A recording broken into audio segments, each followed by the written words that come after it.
What's good, YouTube and Twitch? We have Blair Hunter from the Card Guys going head-to-head with Zodiac's own Itweety. And this should be a pretty good one as we have Phoenix Flare X on commentary with me. I was going to say co-commentary. But should be a pretty good one. These two are both highly prolific in these tournaments. Blair actually topped his first one after trying and trying and trying. And it was one of these big ones too, and I think both of these players are undefeated till now, but are undefeated, but I do not know. Interesting.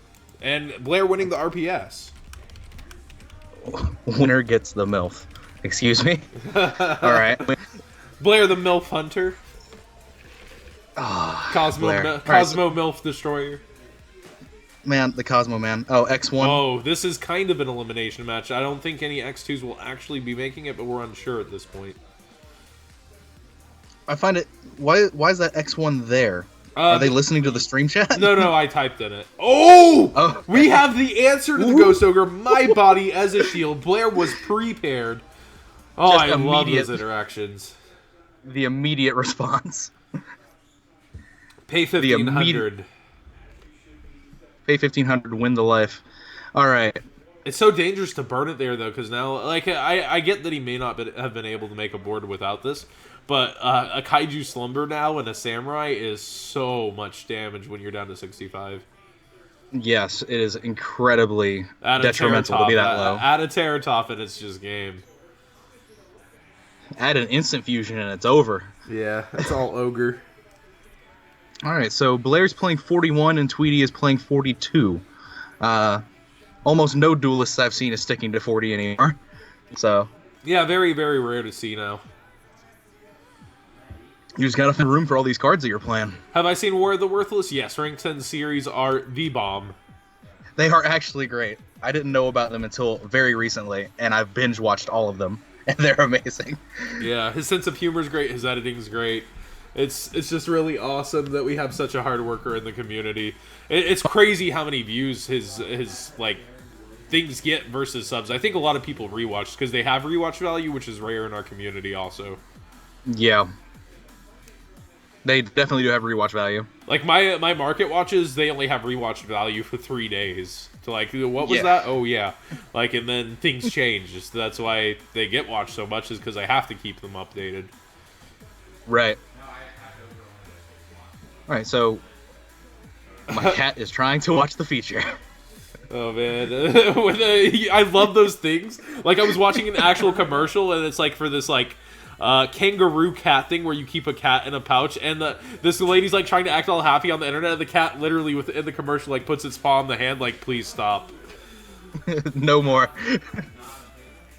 Not today. Only one back row. If that's not a D barrier, this is really scary for Blair.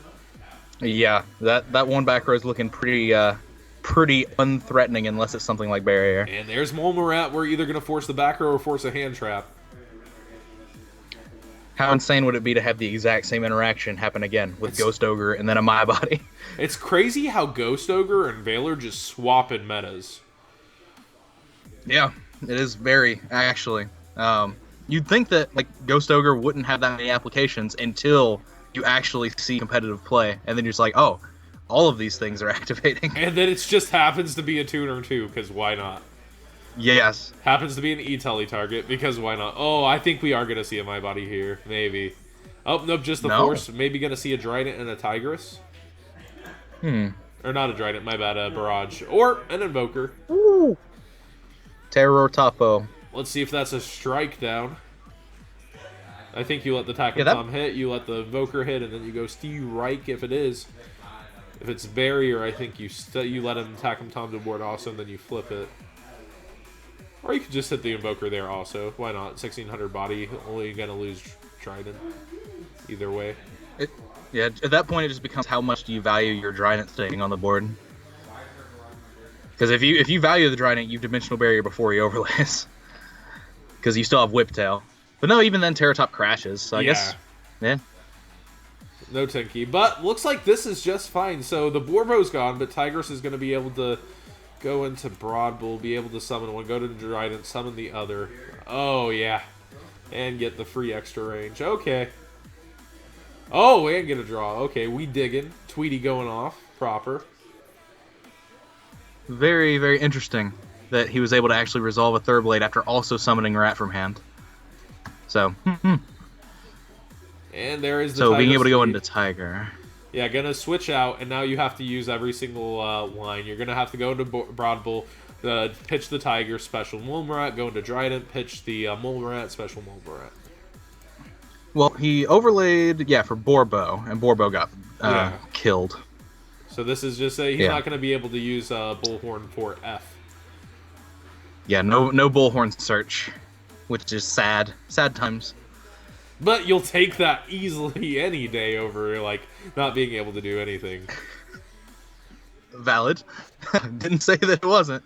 Yeah. But, so the Trident is backed up by Whiptail, but has already used its effect. This back row has not been reactive thus far, which means it could be, I don't know, a Mirror Force?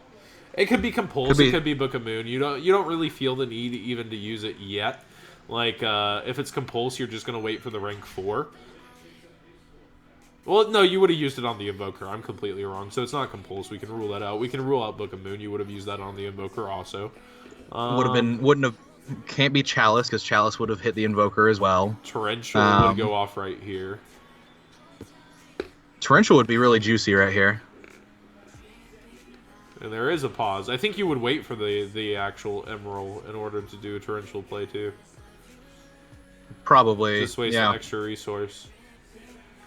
Well, especially since there are some people that still are only playing one Emerald, even though it's almost universally established at this point that 2 is the way to go. Another player playing Utopia. As we mentioned its absence, it's coming on back. Oh, man, that 5,000 punch. This reminds me of, like, Maiden getting punched in the gut in that picture. Trident. What is it with 0 attack women card that Utopia just can't resist? Oh, man. Oh, man. This is still going to be a sizable punch, even if he Whiptails now. If he Whiptails now over the Trident. Yeah, that's 5,000. Just to minimize, that's still 38. Yeah. And the Whiptail won't banish the Utopia, so, like... I feel like Utopia is just so much better than Samurai in a lot of situations, but Samurai goes along with all the board wipes for games, so I get it. I get the choice. Like, it just seems easier, but if I have any chance to put Utopia in that extra deck, I feel like I need to. Yeah, Utopia is just a universal out. It's just an out to anything that doesn't disrupt it. Like, look, Blair, because Blair spent that extra damage, he has to do this. Because that would be 56. That would have been game. Yeah, and it still could be game. He didn't get a Broad Bull search for Whiptail, but he could just very well have a Whiptail in his hand. He still has 3 cards that we don't really know what they are. So, there it is. The clean 100 over game. Sometimes it's just not enough. Wow, Utopia definitely just straight up stealing this one if this resolves. Oh, combo trying to draw something? Trying to draw what? Yeah, what would you... You could draw an Ogre, I suppose, but it's a little late. You could draw Ogre, but that wouldn't do anything to the Trident. The thing is, I'm surprised that wasn't just shotgunned as soon as it had the chance to. Unless he just didn't have as many engrave. So, interesting. We always do like to take this time between round 1 and 2 to thank our sponsors PPG, Troll and Toad, and Gem Playmats for having an awesome tournament. Big prizes for free entry, never charging our duelist anything to enter. And Tweety taking that one. Kind of surprising to see how that went down. You would have thought after that initial by body, it's great, but oh man, Utopia just coming back over and over in our features. I love seeing trends like this when we're watching kind of Yu-Gi-Oh! On the Zodiac tournaments. So that you see these trends that are coming kind of for the YCSs, because both these players are playing in the YCS. Yes, they are. And it's very interesting to get that information, like you said. You see what's on their mind before an event. I think Lightning's great against Paleo too. Like, it stops the dupe frog. It doesn't care if there's a Toad on board. It's just a great answer against a lot of decks. And like I said, with Viper making it quote unquote like not needed, the damage is still there, and we definitely saw it this duel. So many people paying for their strikes, paying for their My Bodies, paying for Cosmic Cyclone because of artifacts. Yeah, there's definitely a lot of pay that's happening that makes Utopia seem like a very solid choice to go in for some good choice damage. So Thoroughblade gets to discard Mole Rat for the draw 1, and you're just going to be able to Tiger Mortar it back for free. So good. Going into the Broad Bull first here, which, interesting. Well, interestingly enough. I think it's just fine. You still have the 2 overlay options. You're in no rush. Tigers can attach, then special. Well, also going into the Broad Bull here first allows you, because this playline is very susceptible to Veiler and Ghost Ogre, which we've already seen a Ghost Ogre from Itweety. And so going into the Broad Bull first allows you to get that search first before you potentially lose your Tiger Mortar to the Ghost Ogre and basically end your turn. I think the only deck playing Veiler this format, though, could even potentially would be Blue Eyes. Yeah. It's just such a non-option as far as it literally... you go to the next one. Yeah, it's only good versus subpar players. It's one of those weird cards that you would play if you were playing against people that are always detaching Rat and then re-equipping it with Tiger Mortar, versus people that never detach Rat. So like, it's a flip-floppy card. But as we can see here, the Trident is going to be able to summon the other Rat. So it's all good. And defense this time. Defense this time. No more Utopia shenanigans. No more punch. Like I said, a lot of people choose to go attack mode because it's kind of Viper bait, but ooh, that definitely backfired a little on that one. Backfire is probably an understatement. It's really good. Blair would much rather learn that now than Atlanta. Yes, absolutely. But the thing is that going in blind, it probably is still just correct to summon Trident in attack mode every game when you have no knowledge of the game. But you're going to get punished for that from people who are ahead of the curve and are playing things like Lightning, which Itweety was. So yeah, like I said, Swap Frog, I feel like in tournament, you're more likely to have a Swap dropped on you than a Lightning at this point. But it could just be trending towards Lightning having a comeback. Yeah, very could be. It's also just a very interesting format where we've gone away from that style of previous format of break my board or you can't play. You can still very much play under all of these zoo cards when you're trying to structure your play structure around. So it's a very interesting way to see these games play out, where Itweety went second and then just straight up OTK'd through a fairly standard board. So I want to take a moment to note here 4 back row. I didn't want to look down at that. It made me cry when I saw it. I usually when you see that, the player who is doing that is going to win.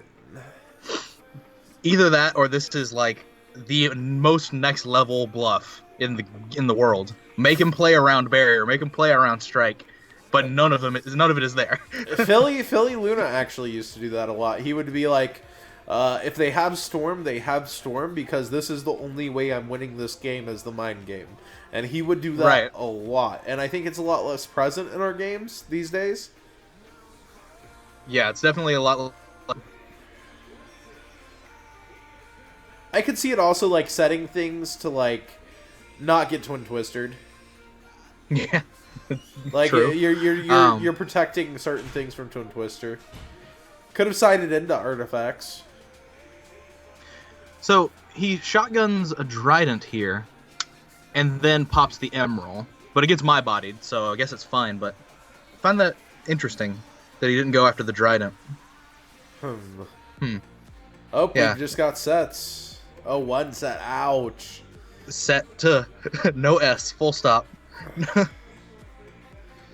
So this one set versus 3 and a pre-established Emerald, and the Emerald is not live though right now. There's 2 monsters engraved, but it could be. Yeah, you can just overlay for a Broad Bull, discard something, and keep going.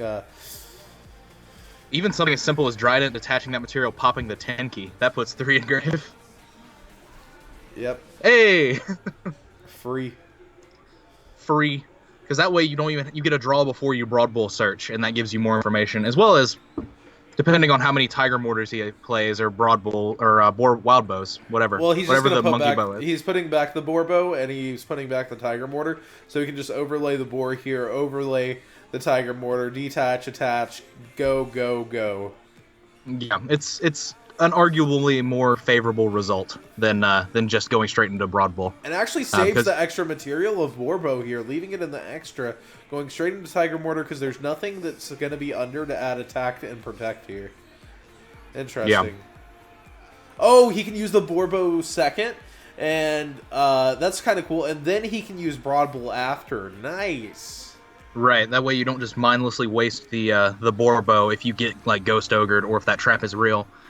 You keep your extra deck loaded with as many different names as possible, especially since most people play one Borbo because it's quite frankly just terrible. Can we go back to 2014 hat format, please? I feel like this is almost similar in some aspects. This is literally like a power creeped hat format, and it's amazing. You're literally playing to try to draw into back row, have a bunch of back row, have your field do things. It's like proactive fire hands with Tridents. It really just is. That is the most accurate thing that I think I've heard someone say in the past couple of weeks. It's just a proactive hat format. Hat was very reactive. This is more proactive. I mean, we still have artifacts in here, and we have all these decks that are just different engines. You have like Zoo Invoked, you have Invoked Wind Witch, you have all these different things. Invoked Wind Witch Artifact probably is legitimately just like the hat deck of this format because it's just pure stun. It's pure anti-meta. I remember how many different like initials like hat, pat, bat. Like I remember all the different initials people try to come up with. Fat when they played Fire Fist. It was always fun. We were always naming things weird. But so both rats are in grave, and you just summoned one out of deck. So all right. Oh yeah, his normal summon was preserved. Never mind. I keep forgetting. I forget that sometimes you can just literally do all this without your normal summon. Yeah. Because the Trident just lived. Like if you protected the card that protects itself, free rank 4. Yeah. After go get him. 2000, another Whiptail will secure this, which is, I would think, why he would summon a Whiptail would be that.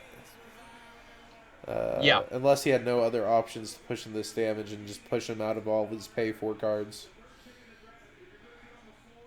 Well, let's see. Does he have another Whiptail in his hand? Because that was normal summoned. Yeah, that's what we're wondering here. I would have to think he does, but at the same time, I could see it being worth summoning it in order to get him out of the pay range. How about Chalice for game? Yep. Oh, never mind. And there is the surrender on the reveal. We are going to game 3, to be expected between both of these players. I was expecting a super hype, like one of those sets being Chalice. Flip Chalice on Drancia. That's exactly 400 for game. Boom. Chalice for game. Too good. How about that one time we saw it, there was a European feature match, the guy has Glow Up Bulb Omega, has double Chalice for game. Double Chalice. I've gotten into this habit of going back in time and reading a lot of like the old Konami blog like written features, and there's a lot of really just like crazy things that happened at certain events, like at one. Jesus Christ, who is trying to text me 14 times in one sentence in 1 second? Stop it. We got rank 10 trains on the notifications. Oh my god. I like trains. What do I gotta say? we have Blair versus Tweety going to game 3. Oh, dang. But yeah, so like going back to my original point before I was interrupted while we filled this dead space, there's a lot of crazy things that just happen in like those old features, like from 2009, like Charge of the Light Brigade and build 3 wolves in like the first Lightsworn format, or like people decking themselves out under Treeborn Frog and all this at like nationals. It's like, it's problems, but it's also hilarious to read. I always recommend people go back and read old like Konami features because there's some of the most hilarious things in the world happen there. I have like a total of like I think 26 feature matches total. I have one. Yeah. I have one. By the time I won, I think that was my second or third feature match, and then like after that, Jason just started like I would always play weird decks, so Jason would always give me an early feature, and like I'm actually 23-3 total wins in feature matches, 3 losses. Oh, I get powered up by the writing. Well, see, in Atlanta now you need to get powered up by the video camera. Yeah, I actually got a written feature match last Atlanta. Round 6 I won. But I was doing really hot, and then I lost out on day 2 to Deception. Ooh. All right, so Tweety going first, Yeah, and opening with a rat. Going with the Tigress play. We were never playing around DD Crow in the mirror match. Never. Don't do it. I It's a feel trap. like I just feel like DD Crow is so good. It is. But you gotta. It cannot be your 6th card. It can not be your 6th card. I feel like those crying moments. The hand trap is the 6th card is just the worst. At least with the Max C, you can kind of play with it. You can, do some shenanigans. DD Crow's your 6th card. It's time to find the knives. Take them away. I can set it with my crush card. Oh my. That used to happen a lot in Glad Beast format. Yeah, I remember. Oh, I remember the days. I've been in this game since its inception. I've taken like periodic breaks, but I've been throughout the entirety of the existence of this game. Exact same, except I started LOB rather than structures. I started at LOB. Yeah, I got my first 6-packs at Borders when I was like 13. I pulled an Zodiac piece and I thought I was cool. Yeah, I had a comic shop that was near my house over in Snellville, Georgia, called Heroes. That's moved away, and that's where I got my first packs. Nice. I kind of wish it was the locals. My first time did you ever hear in Metal Raiders where they had the packs with like 5 hollows? Yes. I got that at GameStop. So I was the coolest, and then I'd never seen a Structure Deck Blue Eyes, and I traded like a Mirror Force for 2 Structure Deck Blue Eyes, but it didn't matter because I had 6 of them because I bought a whole box of that. What a day! What a day to be alive. Yeah, and I quickly learned like what things were worth, and then I traded a lot of my hollows for like Morphing Jar, and like I started off trading really easy and good, and I sold a bunch of like the Suijin kind of pieces. They were 20s because of the show at school. Yeah. And, like, oh man, it was Barrel Dragons were 20s. It was just a huge plus, and I was 13. That was my first ever like plus in the game. All right. So Emerald Drynant and 1 back row. Yeah, 1 back row is a little scary, Tweety. You get just those moments where you say it better be a barrier, and it's almost never the barrier. I've seen a shockingly few amount of barriers in all of the games that I've played, that I've seen people play over the past few weeks. It's just like that card just stopped existing for a little bit of time, and like. I mean, I everyone's increasing their deck by that little card, and it really does matter on getting to your cards faster. It does. Those little percentiles will get you over the long run. Yeah, that's what they're designed to do. A whole tournament, man. Absolutely. Sometimes it doesn't matter, you just get whacked. Sometimes it matters all the way through. Yep. Terratop to start, and we've got a long thought process, it looks like, on it. Yeah, that Terratop was definitely very lethargically placed onto the field. It wasn't just slammed down like, I know exactly what I'm doing. It was very... Well, as Billy says, the most loyal of Attack'em Tom Borgs, meaning you draw it. It is loyal to your hand. Everybody get out the violins. Blair needs a sad tune. Well, he's in a great position still. He's just starting on 5 cards versus 5 cards now for getting to go second. Yeah, when you take the -1 for playing second. That is interesting. Opting to pop here, saying that I don't think you have it, or I've got an answer for whatever else it is. Yeah, that does just really forecast. It's like... That means it's not D-Barrier. Yeah. I don't know if it necessarily means it's not D-Barrier, but it definitely forecasts that back row is something. Something big. Something huge. I think it forecasts that it's anything but D-Barrier, though, because I think you go ahead and shotgun it. And, like, you don't really care if they commit a barrage, because, like, you're going to try to OTK through Attack'em Tom Borg +1. Well, the problem with D-Barrying there was that it would turn off his Trident, and then even the Whiptail. Ooh, Ghost Ogre. So he knew he was good on barrage. So now it has to be a normal summon something. Has to be. Oh, no, pin is set and pass, but at least it's more than one. Yeah. And Face Stone Twister would have been the sickest. It would have been... And Ghost Ogre also loads for Emerald, which gives him... He already had 3 monsters, but it just gives him more options. It does. It does give him more. And so that's good. Good to have. And he can put back everything except... He can put back everything except probably the Thoroughblade. And the rat, so he can put it under Tiger Mortar. Yeah. This play line looks really spicy for Tweety if these 2 back row aren't anything that's going to really hinder him. I think I got a feeling Blair cited into artifacts. I don't know. We haven't seen one yet, so it definitely would be an amazing surprise factor for the third game. Ooh, Maxi. Ooh. So you are slowing down this turn. Huge. That was his 6th card. He already had the Tuckets on board. He drew that as his 6th. Oh, man. The feels. What a time to be alive. The commentator curse. Right. I think you just... I think I jinxed it so hard. I think you just attack here. Are we, like, trying to listen to music, or... What do you mean? There's a band called Attack Attack. Oh, jeez.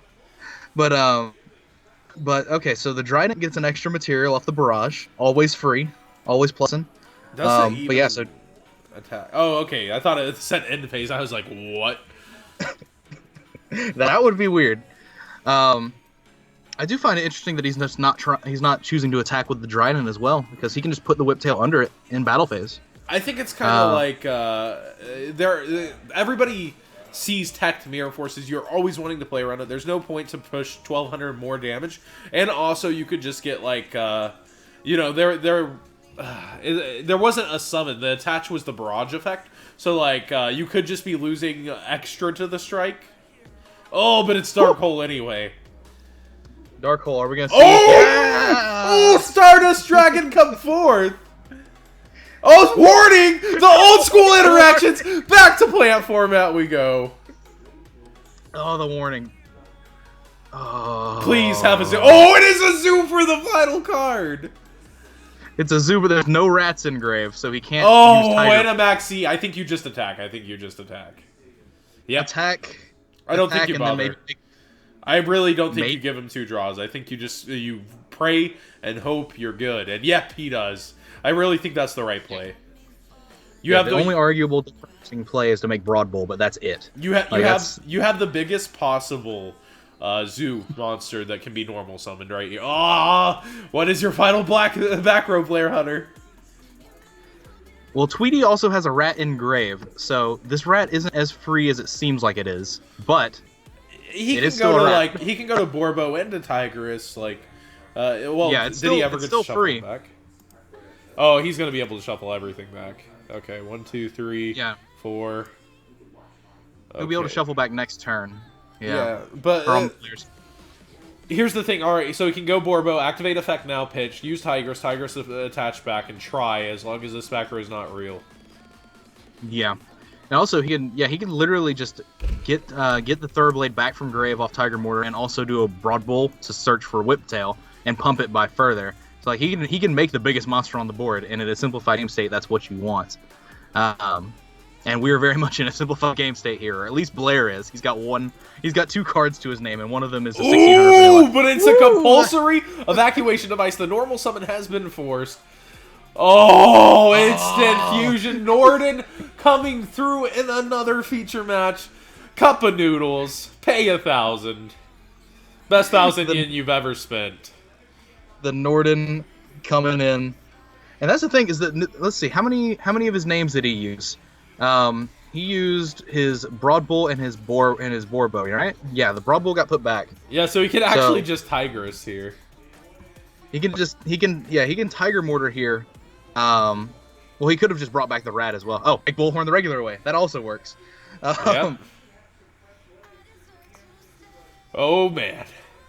Instant Fusion just provides so many cool playlines, because like you could have brought back a rat there and then summoned the 3rd round deck and then made the rank 4 with the new rat and the Norden. Blair is literally about to be left with 0 cards. Yeah, I think it might be over for our Caminado Ocho, man. There are no pathetic cards in my deck. Except Ceratop. Oh, I mean, man, not Ceratop. Top board. That Compulse looked so clutch, and then it just wasn't. It was invalidated by the Instant Fusion. That's the thing. That's what I like about this format. It's just sequence over sequence of cards just being invalidated. It's not like even like that they were outplayed or anything. It's just they're invalidated. Yeah, it's like, oh. Like we said, you can actually play without lightning if you want, which is Jesus crazy. Christ, this Drowned is big. Yeah, I love the ones that are 3,000 exact or 2,500 exact because of Tenki, and I get to call them like Blue Eyes or your Dark Magician. Blue Eyes White Trident. Yeah. Oh my god. Oh Jesus. This Trident is massive. He doesn't have to pop a card either. Is he considering attaching another Viper? Oh, he's just going to pop. Okay. So Tiger Mortar is going to go. He's going to go to a base of 2,800. That puts Blair at exactly 2,000. Doesn't limit... Oh, this limits him away from instant fusion now, I believe. Oh my gosh. This is a 5,200... Bigger than a 5-headed dragon 4 game. Bigger than Utopia. GG's. Easy. Oh my lord. Good games. Tweety taking it in fashion. Wow. Any final notes, man? That is a gigantic trident. I can't think of anything else.